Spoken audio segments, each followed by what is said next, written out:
Silence is power, but truth is oxygen. I stared at these words on my screen, my cursor hovering over the post button. Beside the caption was a photo of me standing next to Michael's midnight blue Rolls Royce Phantom. No filters, no practice pose, just Eleanor Carter in worn jeans and that faded gray cardigan. The second slide, a scanned copy of the original financing agreement with my signature as co-signer for my sister's Ferrari. The evidence they never thought I'd share. My family had laughed at me in public last week, not during an argument, not behind closed doors, but in a luxury car showroom where my mother handed me a cleaning cloth like I was part of the janitorial staff. Where my sister whispered, "At least with her here, we look generous." And where my father used me as a financial safety net while pretending I was just a convenience. They mocked me, erased me, and then had me escorted out. But what they didn't know was that I hadn't come alone that day. And the man who arrived next didn't need to raise his voice to change everything. I pressed post and set my phone face down on the kitchen counter. Within minutes, it began vibrating continuously with notifications. The family group chat that had been conspicuously silent for days suddenly erupted with messages. The morning sunlight streamed through my kitchen window, warming the marble countertop and the small ceramic mug between my hands. Michael sat at the table reading the financial section of the newspaper, his glasses pushed low on his nose. I watched him for a moment, grateful for the quiet understanding between us. 48 years of living as my family's ghost had ended in a single week. And as I walked barefoot to the small garden I'd planted last spring, of lavender, rosemary, and geraniums that had no business blooming this late in the season, but did anyway, I realized I didn't miss them. Not their calls, not their texts, not their conditional approval. For years, I thought reconciliation meant hearing the words, "I'm sorry."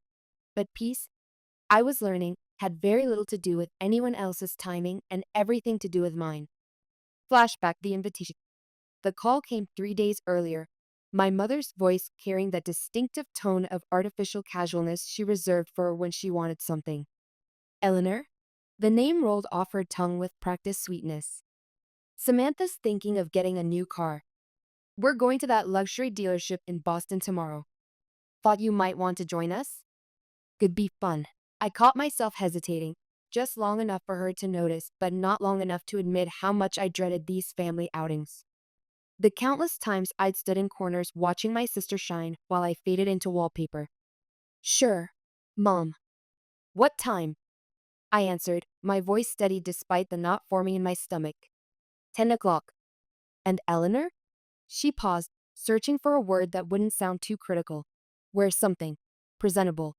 I glanced down at my sensible slacks and button-up blouse, my accountant's uniform. Of course, presentable to Margaret Carter meant something entirely different. In her world, I had been dressing wrong for almost 5 decades. "I'll be there," I said before hanging up, already regretting my answer. Later that evening, as I sorted through client tax documents at my dining table, Michael looked up from his investment reports. The warm lamplight caught the silver at his temples, reminding me of how we'd grown comfortable together over our 5 years. "You know you don't have to go," he said quietly, his eyes knowing. Those years together had taught him to read the subtle tension in my shoulders. "It's just car shopping." I tried to smile. Besides, Samantha might need my signature again. Michael's expression darkened slightly. "Like the time you co-signed her lease? Or the time you transferred $5,000 for her down payment 3 years ago?" I focused on the papers before me. "She's my sister, and you're too valuable to be treated like an ATM with legs," he replied, his voice gentle but firm. "Just remember who you are when you're there, not who they think you are." I nodded, but inside I felt the familiar pull of obligation. Growing up in the shadow of Samantha's brightness had taught me my place, the reliable one, the responsible one, the invisible one. Margaret and Richard Carter had 2 daughters, but only one who mattered in photographs. "I could come with you," Michael offered, reaching across the table to cover my hand with his. "No," I said, perhaps too quickly. "I'll be fine. Besides, you have that meeting with the investment board." What I didn't say was that I couldn't bear for him to witness how small I became around them. How I folded myself into corners and spoke in half sentences. How I disappeared. At the dealership, the disappearing act. The next morning, I stood outside the Boston showroom parking lot, adjusting the strap of my canvas bag.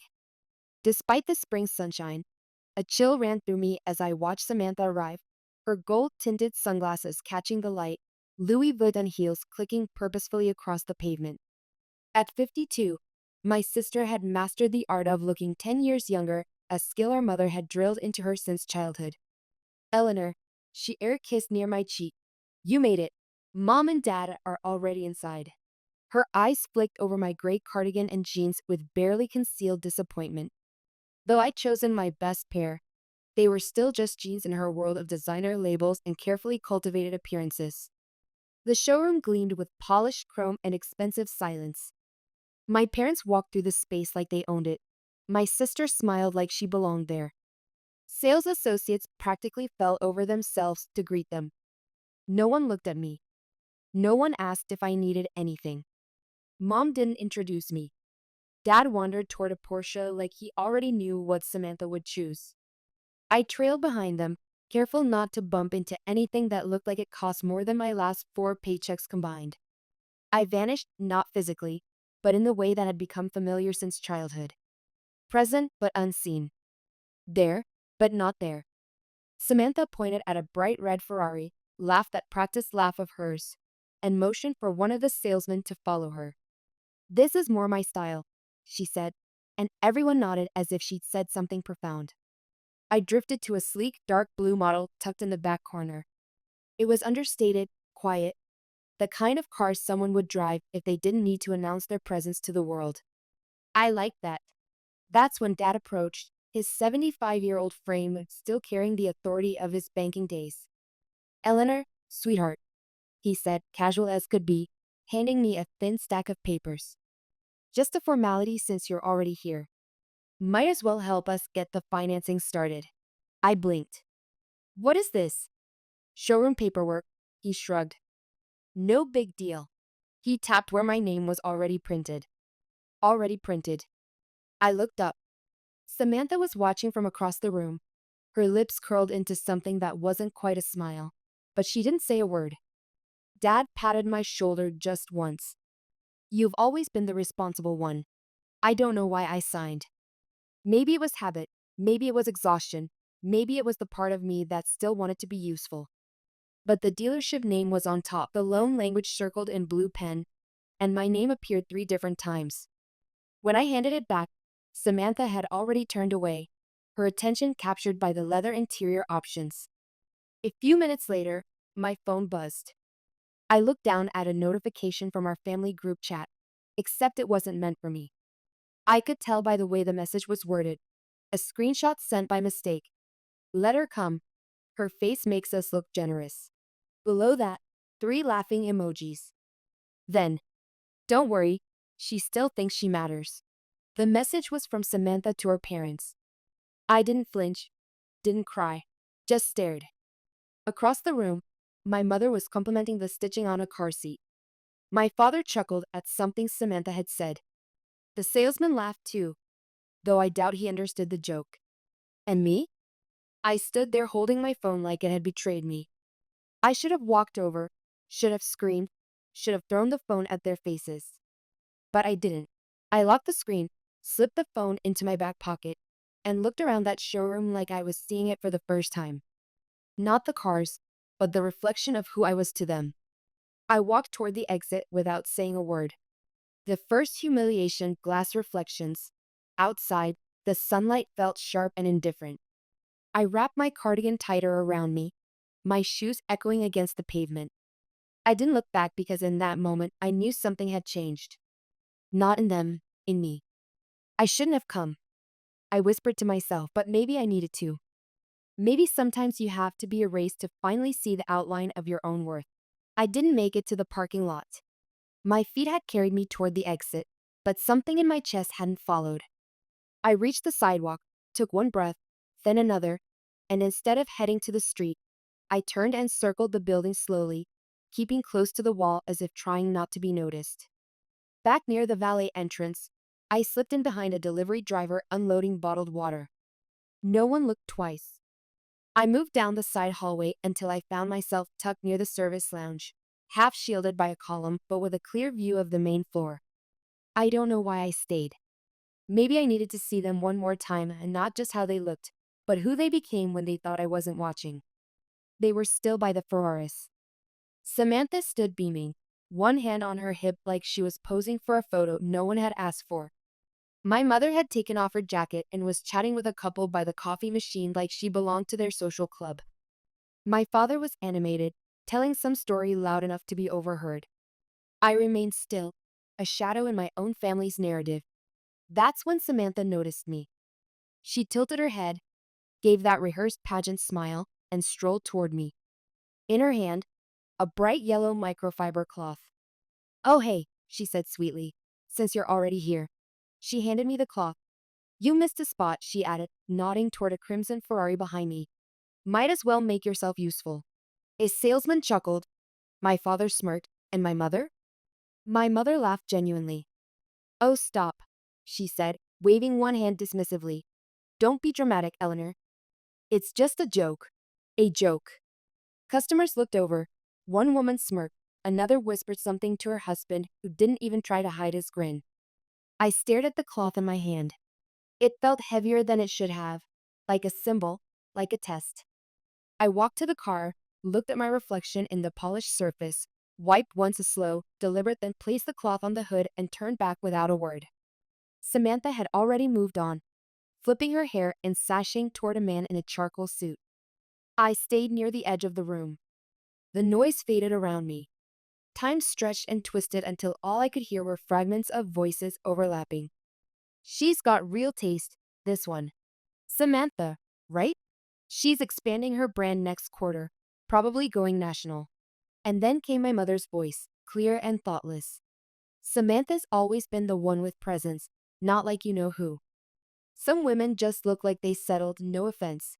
She didn't whisper it, didn't glance around first, didn't care that I was standing 3 steps behind her. I didn't react, didn't even blink, but inside something cracked, and this time it didn't seal itself back up. My eyes drifted toward a white Audi parked next to the Ferrari. 3 years ago, Samantha couldn't make the final down payment on her previous car. I'd quietly transferred $5,000 to her account the night before the deadline. She'd cried on the phone, called me a lifesaver. Not one word of that lived in the story she told now. No one remembered. No one ever had. They praised her growth, her poise, her vision, right there in front of the car she once needed help to keep. I backed away from the scene, found a quiet spot near the corner window next to a table of old magazines and untouched cappuccinos. I leaned against the cool glass, staring out at the sky that had turned a soft, indifferent gray. I thought about the texts, the rag, the laughter. I thought about how many times I'd stood in the background hoping they'd turn around. And now I realized I wasn't waiting anymore. I didn't want their attention. I wanted my peace. I rested my palm on the cool glass, closed my eyes for a beat. "This is the last time I show up where I'm not welcome," I whispered. And this time I meant it. Flashback patterns of erasure. The cleaning cloth in the showroom wasn't the first time. When I was 12, my mother had volunteered me to help serve refreshments at Samantha's ballet recital while my sister, 14, took center stage. "Eleanor's good with practical things," Mom had told the instructor, not bothering to lower her voice as I stood beside her. "She doesn't mind being useful instead of decorative." At my college graduation, accounting degree, summa cum laude, they'd arrived late and left early because Samantha had a modeling callback the same day. "We're so proud of you both," Dad had said. But the family photos from that weekend only showed my sister in her audition outfit. When I turned 30 and opened my small accounting practice, Mom had laughed. "Always the sensible one. At least when Samantha's clients get rich and famous, they'll need someone to do their taxes." My sister had recently launched her lifestyle brand after dropping out of her third attempt at college. The pattern stretched across decades, moments big and small where my achievements were footnotes, my presence an afterthought, my contributions invisible until they needed something practical. A co-signature, a loan, tax advice, financial bailouts disguised as helping family. The woman who fixed things quietly was only valuable when something needed fixing. The receipt of debt confrontation. I lingered under the overhang outside the showroom's side entrance, arms crossed, sunlight brushing the tops of parked cars. If they'd meant to cut me out, they'd succeeded. But as I stood there, something told me not to walk away, not yet. I doubled back, retracing a discreet path through the back valet entrance. Inside, I took a seat near a brochure display, far enough from the crowd to disappear again, but close enough to hear everything. My father's voice carried across the space, calm, charming, rehearsed. "We've been supporting this dealership for years," he told the manager. "It's a tradition in our family, investing locally, keeping business flowing." Samantha stood beside him, chin lifted, nodding along like she was born into power instead of borrowing it. My jaw clenched. I remembered when I co-signed a lease under my name because their credit wasn't enough. I remembered the years I worked multiple accounting jobs while Samantha studied lifestyle branding and bought handbags she called investment pieces. But sure, tradition. Then came the twist I didn't see coming. I had just turned to leave when my father stepped toward me, fishing something from the inside pocket of his blazer. He held it out between two fingers, a folded piece of paper, yellowed at the corners. "You remember this?" he asked, his voice light like this was a fond memory. I hesitated, unfolded it slowly. A tuition payment receipt. $38 out of $200 paid in full. My name in block letters at the top. "That's what we paid for your degree," he said, then leaned in slightly.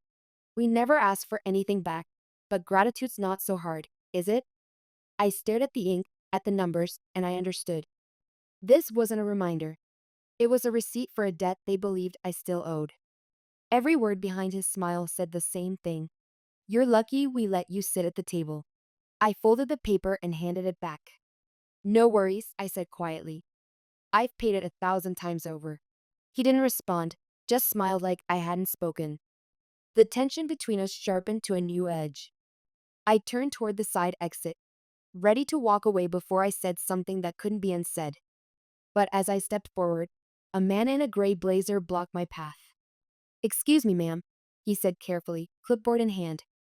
"I've been asked to escort you off the floor." I blinked. "Why?" He glanced at the clipboard. "We're not sure what your relationship is with the party inside. For security reasons, we need to clear non-buyer visitors." I blinked again, not sure I'd heard him right. "My name is on the application," I said evenly. "I'm family."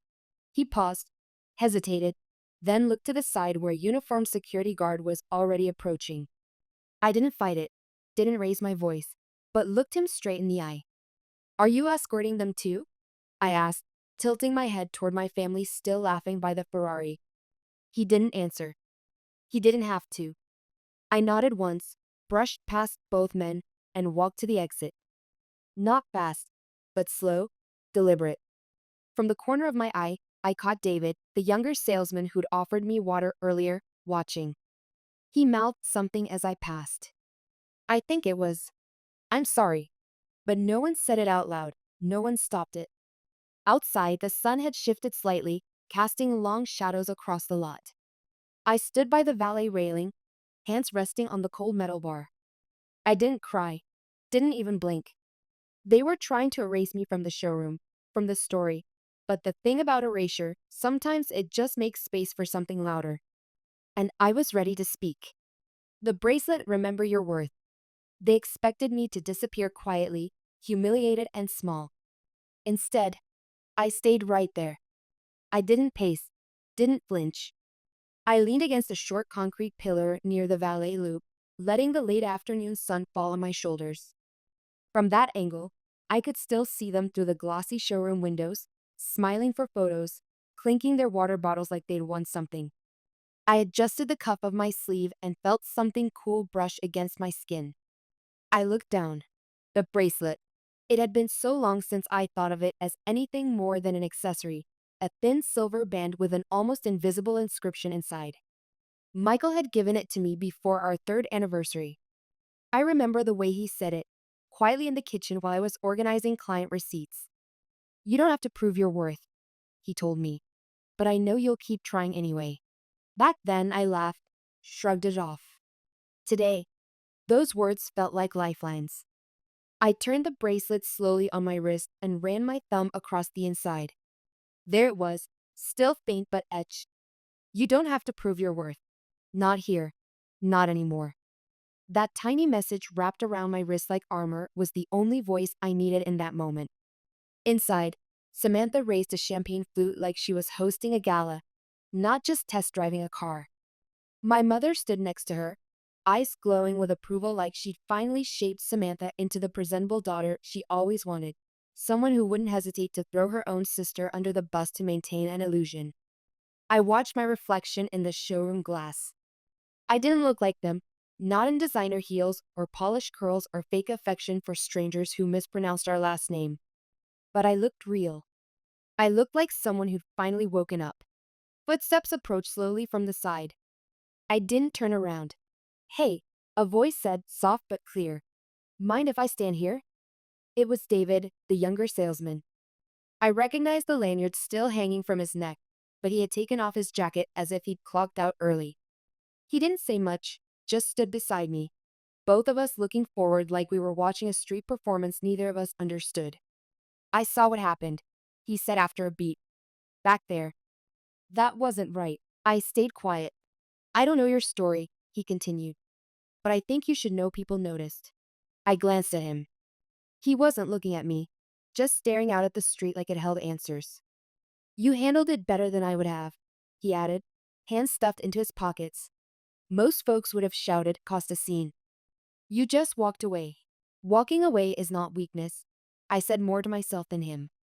He nodded slowly. No, it's knowing when they're not worth your words. There was silence between us, thick but not uncomfortable. Then he said something I didn't expect. Your silence. It hit harder than anything they said. For a second, I wasn't in the showroom anymore. I was 10 years old, hiding behind the pantry door as Samantha threw a tantrum over not being allowed to wear makeup. Mom had scolded her gently, then turned and snapped at me for eavesdropping. You're always lurking, Eleanor, she'd said, always waiting to be offended. But I wasn't waiting now. I'd been pushed far enough to know this wasn't offense, it was fact. David looked down at my wrist. That's a nice bracelet, he said. I smiled. It is, I replied. Doesn't match the outfit, but it matches the moment. He gave a soft chuckle. Fair enough. We stood for a few more minutes, not saying anything. Then I took a step toward the parking lot, not to drive away, but just to shift the weight on my feet. David didn't follow. I hope they realize what they lost, he said. They won't, I answered, my voice calm. But I will. Final removal, the contract revision. With that, I walked toward my car. I didn't start the engine, just opened the door, tossed my bag inside, and sat down, window rolled halfway because I wasn't leaving yet. Not until I saw the look on their faces when the next surprise pulled up. But just as I settled in, a well-dressed man in his mid-30s stepped out from the side entrance. His badge read, Finance Liaison. He approached with a clipboard tucked against his side like a verdict waiting to be handed down. Ms. Carter? He said, measured but polite. I turned. Yes? If I may have a moment, just some paperwork needing finalization. It's about the cosigner amendment your parents asked to update. The documents Samantha will be the sole applicant moving forward. I blinked. Wait, what? He gave a thin smile that didn't quite reach his eyes. Standard adjustment, I'm told. Internal request. Shouldn't take more than a second. I stepped closer. I'm the one who signed the original documents. I co-signed that application this morning. He hesitated. That version was replaced. I believe you've been removed. Removed. Just like that. I followed him back through the side hall, past the espresso bar and promotional posters, the same space I'd walked through hours earlier, except now something in the air had shifted. My own name didn't belong anymore. In the lounge area, I sat across from the new stack of paperwork he handed me, unspoken pressure pushing down on my shoulders. I reached for the top sheet. There it was, Samantha's name in bold, centered clean, no trace of mine. I flipped the next page, all blank signature lines except hers. She'll be handling the financing solo, he clarified like he was offering some kind of prize. It's actually more efficient this way. I didn't respond, just set the papers down. Eleanor, my mother's voice drifted over as she passed through. You always said you didn't care about credit, so this shouldn't bother you, right? She didn't stop walking, didn't even turn to look at me. It wasn't just exclusion anymore. This was a razor, not forgotten, deleted. I stood up slowly. The room was quiet, but every sound felt amplified: the hiss of a cappuccino machine, the tap-tap of someone's acrylic nails on a phone screen, the low hum of fake laughter behind glass. And then the second blow landed. Another manager, older, crisp suit, firm walk, approached with a kind of forced composure I'd seen used on shoplifters and lost tourists. Ma'am, he said with a businesslike tone, we've been asked to kindly have you step outside the lounge. You're not on the purchasing profile and the sales floor is getting busier. I stared at him. Is there a reason? I asked, not moving. We just want to maintain a certain atmosphere for our clients, he said. I felt the corners of my mouth tighten. For your real clients, you mean? He didn't answer, just stood with a clipped professionalism, giving me time to choose dignity over disruption. So I walked again. Only this time there was no pretense left, no more politeness in my silence. The decision letting go. The valet circle was quieter now. The sun had dropped lower, stretching shadows across the pavement. I found a white concrete planter by the hedge and sat, cool stone against the back of my legs. Quiet except for the occasional burst of laughter from inside. I sat still for a second. I wondered if this was the smarter move, to just let it all go. Let them win this one. Save myself the bruises. Wasn't that what peace looked like? Maybe peace meant not needing to be right. Maybe maturity was walking away without needing the last word. Maybe silence was strength. But then my phone buzzed, a notification from the family group chat. I opened it knowing I shouldn't. A photo had just been uploaded, Samantha posing beside the red Ferrari with both our parents smiling proudly at her sides. The caption read, "Good things come to those who deserve it." I didn't feel rage or even grief. I felt done. Without flinching, I deleted the entire thread, years of messages, birthdays, reminders, check-ins, fake apologies, gone.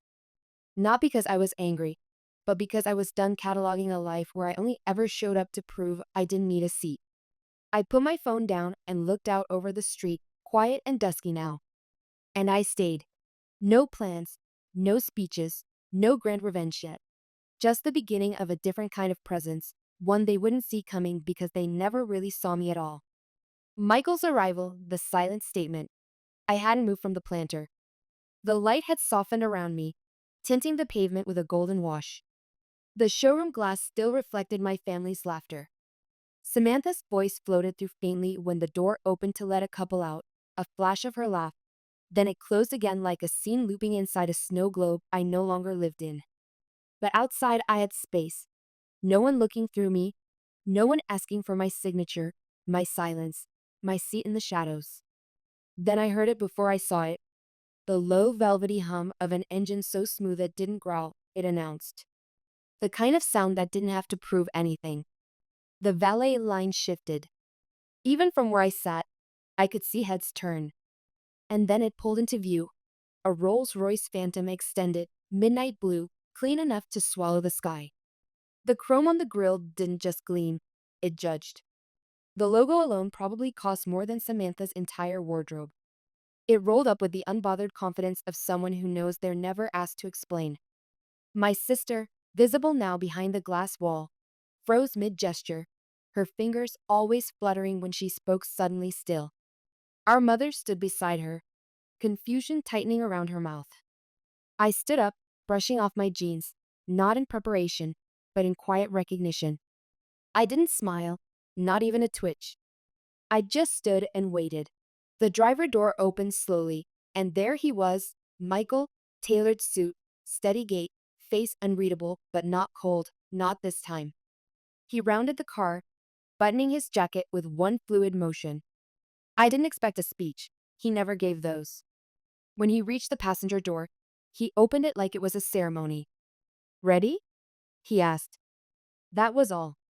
I stepped in. Samantha had pressed herself to the glass now, hand flattening against it like a child staring at something she couldn't name. My mother tilted forward as if leaning closer would make sense of what she was seeing. Our father was already on the phone, mouth tight, pacing like something had slipped loose. No one came outside. No one stopped the car. Michael didn't glance at them, didn't nod, didn't wave. He just closed the door after I settled in, walked around, and slid behind the wheel. He drove slowly, no rush, no need to flee. The silence between us was clean. As we pulled out of the circle, I caught David at the edge of the lot. He didn't smile, just gave a nod, barely a movement, but enough. I leaned back. Inside the showroom, every face was turned our way, but no one opened a door and no one stepped forward. It was already too late. The ride home, silent understanding. The road smoothed out under us. Boston's lights blurred past the windows. I didn't speak, neither did Michael. He didn't need to ask how it went, and I didn't need to explain why I hadn't called him. Sometimes the people who know your silences are the only ones who deserve to hear your truths. I stared out the window as the world softened into dusk. It wasn't revenge I'd needed, not drama, not spectacle, just proof, quiet, irrefutable, that I'd never been invisible and never would be again. They had you escorted out? Michael finally asked, his voice careful, controlled, but I could hear the edge beneath it. Yes. His fingers tightened slightly on the steering wheel, the only sign of his anger. And the co-signing? They removed my name after I'd already signed. I wasn't looking at him, but at my reflection in the window, surprised by how calm I appeared. Eleanor. He said my name like it was something precious, something to be handled with care. You know what this means for them, financially. I do. The accountant in me had already calculated the implications. Without my credit rating backing the application, Samantha would either be denied or face interest rates she couldn't afford. And more importantly, Michael's investment company had been considering a major fleet purchase from that dealership group, a contract worth millions. Do you want me to call William? Michael asked, referring to William Foster, the co-owner of the Beach and Crest Auto Group. Not yet, I said, surprising myself with the certainty in my voice. Let's wait and see what happens next. Michael nodded, understanding immediately. This wasn't about revenge. It was about letting consequences unfold naturally. About stepping back and allowing truth to breathe. Flashback, the pattern begins. The silent drive gave me time to reflect on how we'd reached this point. The pattern had started in childhood. Samantha, the beautiful one. Eleanor, the useful one. Our parents, ambitious and image-conscious, had spent their lives climbing a social ladder that always seemed one rung out of reach. My mother, a former high school teacher, had abandoned her own career to become the perfect corporate wife when my father's banking career took off. She'd transferred those frustrated ambitions to her daughters, or rather, to Samantha. Beauty opens doors that brains have to knock on, she'd tell my sister, while encouraging me to focus on practical skills. In our household, there was a clear division. Samantha was being groomed for visibility, I was being trained for utility. By the time we reached adulthood, the roles were firmly established. Samantha pursued a series of glamorous, but ultimately unsuccessful ventures in modeling, interior design, lifestyle branding, each one funded initially by our parents and then, as their retirement savings thinned, increasingly by me. Because that's what the reliable sister does. She helps. She fixes. She signs. I remember the night 3 years ago when Samantha called me in tears. She was about to lose her audience, the one she'd been showing off on Instagram as evidence of her success, because she couldn't make the final payment. It's just 5,000, Ellie, she'd sobbed, using the childhood nickname she only deployed when she needed something. I swear I'll pay you back when my collaboration deal comes through next month. I knew there would be no repayment, just as there hadn't been for the previous loans. But I transferred the money anyway, telling myself this was what family did. The next day, she'd called me a lifesaver, promised eternal gratitude. 2 weeks later, she was posting about how she'd manifested the perfect car through her abundance mindset. Not once had she mentioned my contribution. Not once had my parents acknowledged it when they praised her financial acumen. Somehow, in our family story, Samantha's achievements were solo performances, while her failures were communal problems requiring my intervention. The social media war truth is oxygen. By the time I got home that night, I already knew Samantha wouldn't let the silence last. She never could. I didn't check my phone until morning, but the notifications had bloomed like weeds overnight, hundreds of them tangled with tags, group texts, Instagram mentions, and forwarded screenshots from mutual acquaintances I hadn't heard from in years. Her post was long, just long enough to be vague but calculated, a filtered photo of her standing alone next to the Ferrari, glossy lips, chin slightly lifted. The caption: hard work pays off even when others try to ride your name and someone else's wallet. Then came the stories. A few slides hinting that a certain person had twisted facts for sympathy and disrupted an important family milestone. No names, of course. She'd never say my name, not even to defame me directly. That would be giving me too much credit. But the comments didn't need clarity. I always knew something was off about her. Some people are allergic to not being the center. Girl, you handled that with such grace. Samantha didn't just lie. She made herself the hero of my restraint. I didn't reply, not then. Instead, I poured coffee, fed the dog, and opened my laptop. I already knew what needed to happen, not because I wanted to be vindictive, but because she wasn't done yet. Just before noon, my phone rang, a number I didn't recognize. I picked up. Ms. Carter? A man asked. Yes. This is William Foster, one of the co-owners at the Beach and Crest Auto Group. I was hoping we could talk briefly. His tone was careful, like he was walking across thin ice. I understand there was some confusion during your recent visit. Is that what we're calling it now? He chuckled softly. Fair. I just got off a call with someone who made certain claims that you were emotionally unstable, that you created a scene. There was even a mention of potential legal threats.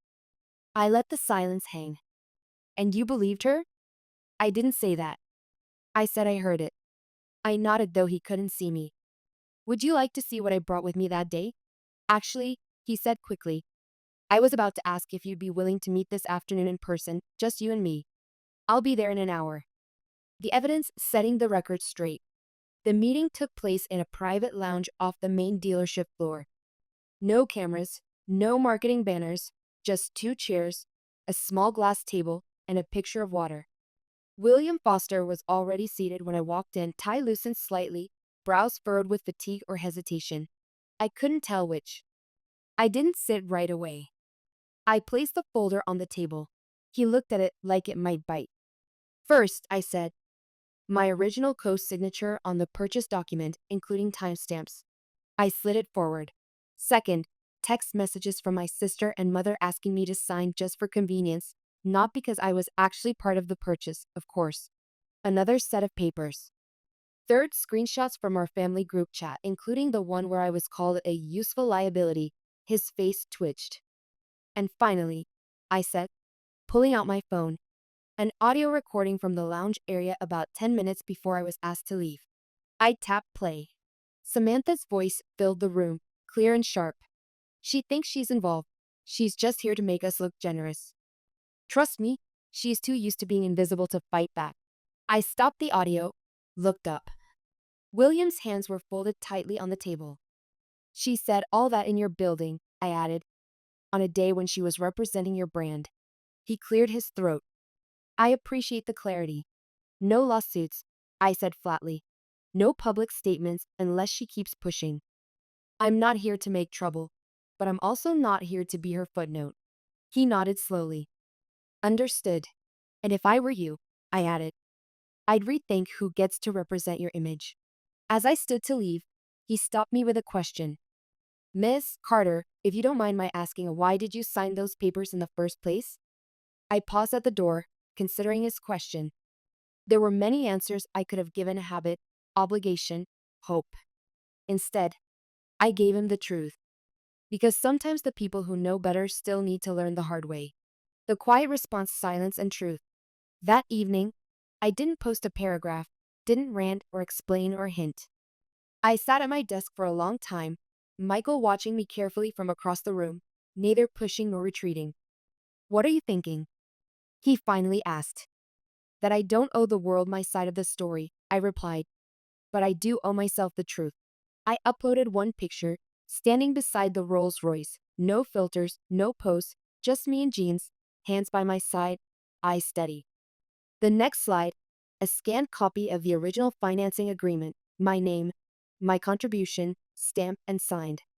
Caption: Silence is power, but truth is oxygen.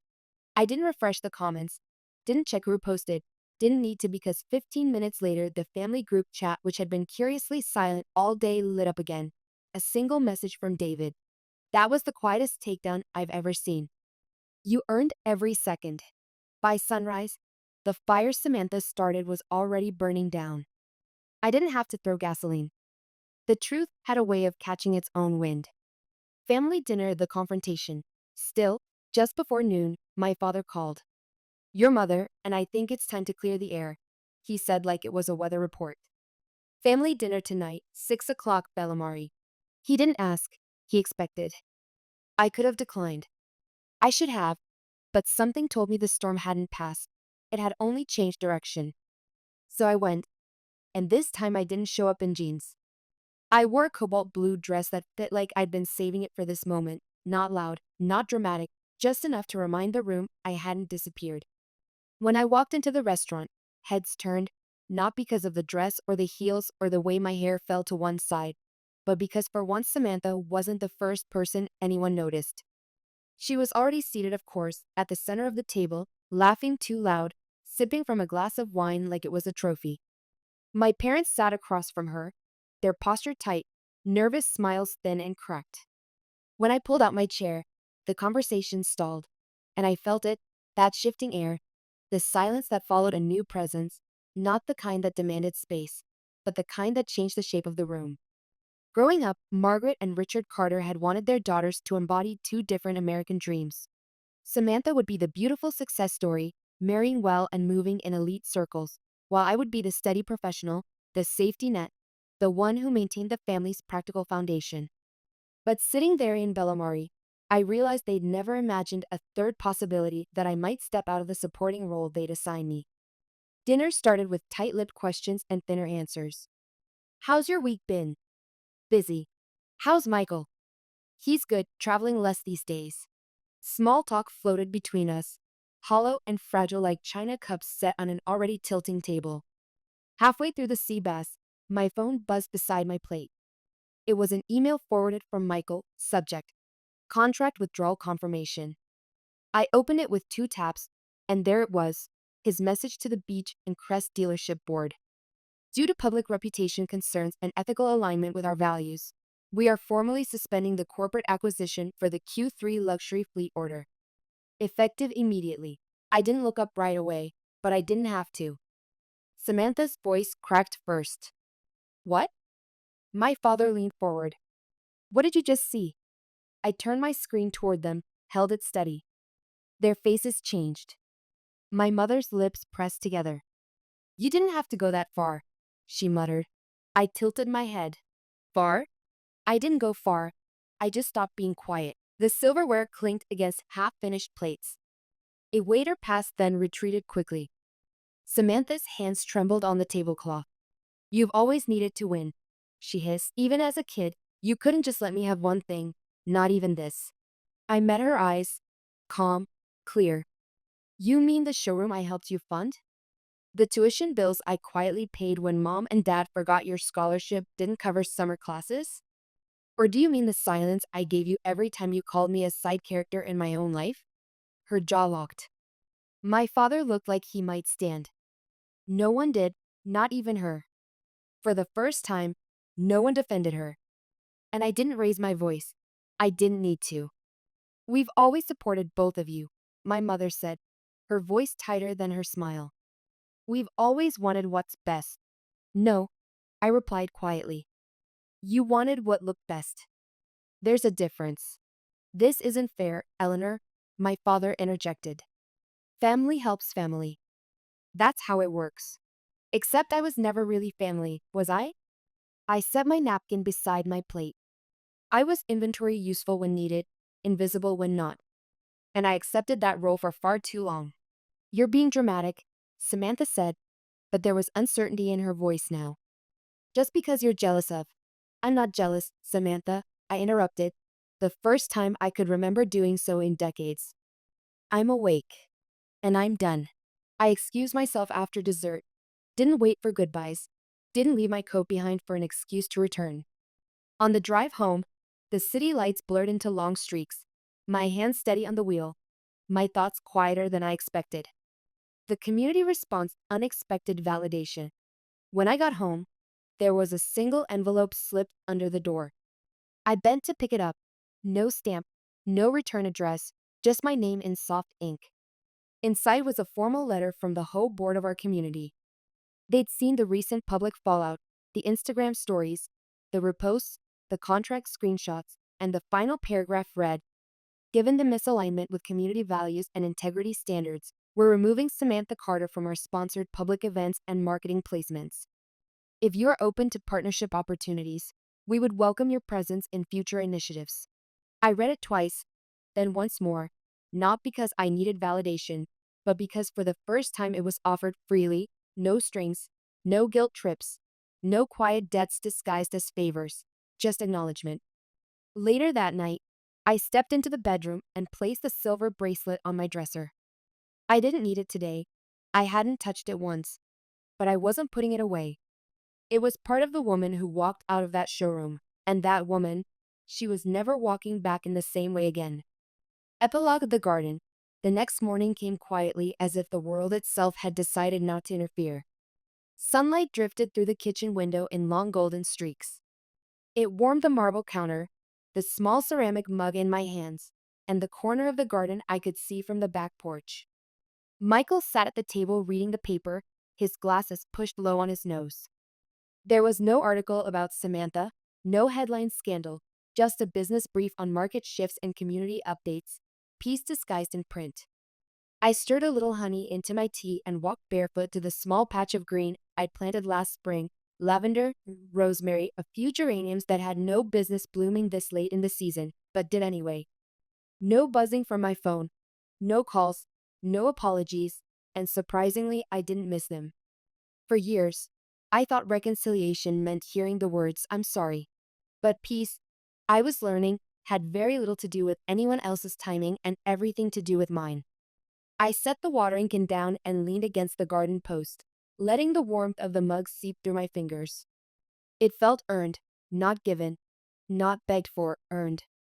My mind wandered to the showroom, the sharp smell of new leather, the artificial light that made even betrayal look polished.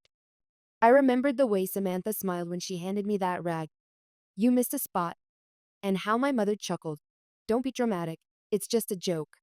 I remembered the sting, not just of the moment, but of every time before that, the quiet comments, the erasures. "You've never had presence. You're too quiet for leadership. You never really wanted much, did you?" They said those things like compliments, and I accepted them like terms until I didn't. But more than the sting, I remembered David, his voice soft. "Sure, if it were me," he'd said. "I'd want someone to tell me your silence was louder than anything they said." That stuck. So did the look on their faces when the doors closed behind the Rolls Royce. It wasn't fear. It was confusion because they couldn't grasp a version of me that didn't need them to clap in order to stand. Later that afternoon, I returned to the bedroom.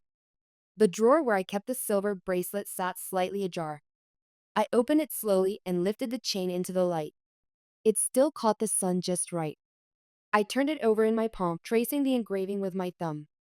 "You don't have to prove your worth," I whispered it this time, not for reassurance, but for remembrance.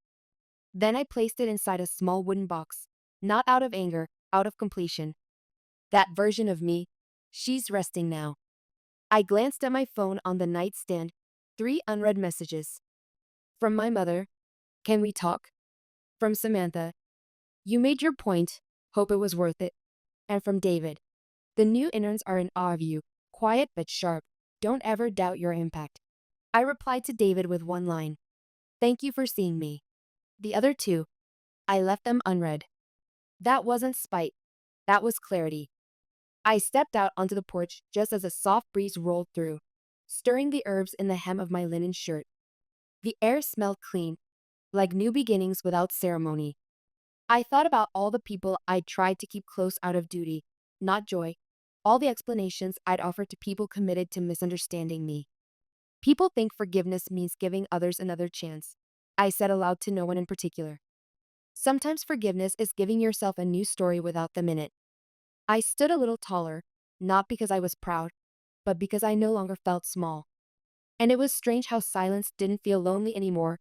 It felt earned, deserved, powerful.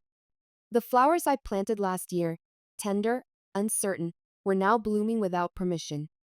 I smiled and thought, maybe I am too. My phone buzzed again, one last time. I didn't check it. I didn't need to. They looked regretful in the end, but I wasn't waiting anymore. In the quiet of my garden, with the sun warming my shoulders and Michael's presence steady in the kitchen behind me, I finally understood. Family isn't always who you're born to. Sometimes it's who sees you clearly when others look away. And worth isn't measured by what you contribute or how useful you make yourself to others. Worth is intrinsic, immovable, as constant as breath. Mine had been there all along, waiting for me to claim it. I took another sip of tea and watched a butterfly land on the lavender. Like me, it didn't need to announce itself to belong in this garden. It simply was, and that was enough.